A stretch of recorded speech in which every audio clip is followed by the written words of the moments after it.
For how long, O YASHAR'AL?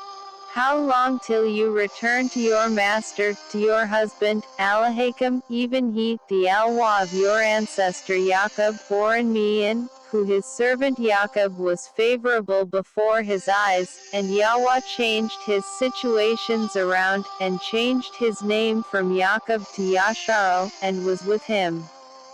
How much more shall he endure? How much longer shall you make him wait, O YASHAR'AL? Is it not as he had told Masha his servant, that until you had confessed your transgressions and the transgressions of your fathers before you against him, and against his covenant, that you shall by no means turn to him, because of your stiff neck and hard-headed? For from amongst all the nations of the earth did he choose you and set you apart for himself.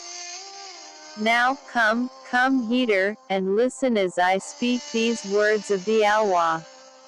The once magnificent cherubim, the ancient serpent, Abaddon, the red dragon, the phoenix, now had made himself powerful as he walks as a man amongst us, and shall try to find his way back to the true secret lands again, but this time around he will come as a Messiah, and will make a 7 years covenant with them but shall not keep it, for he shall break his covenant before the 7 years elapses.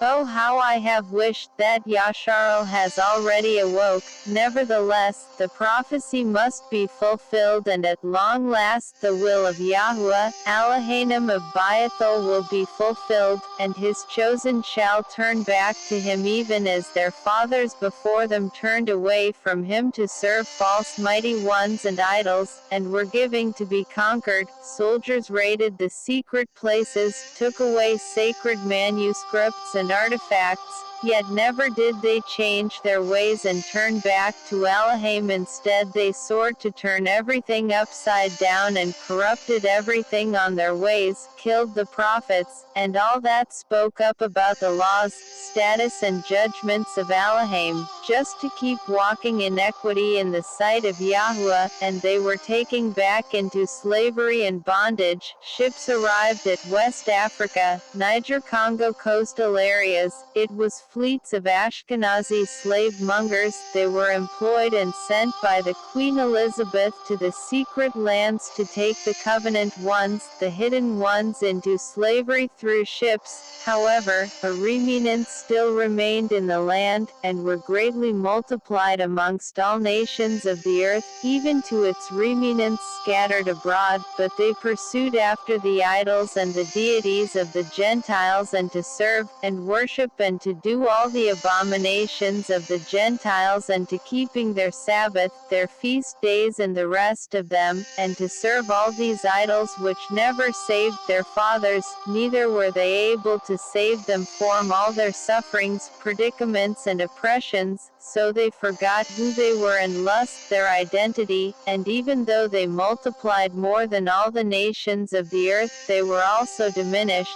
Their silver fell in the streets, and their golds were taken away from their hands, and the dead bodies of their children littered all around the altars and shrines of their false mighty ones, and they saw all these things happen to them, but were powerless to stop it, and all this indirectly and strategically continues to happen to them till this day.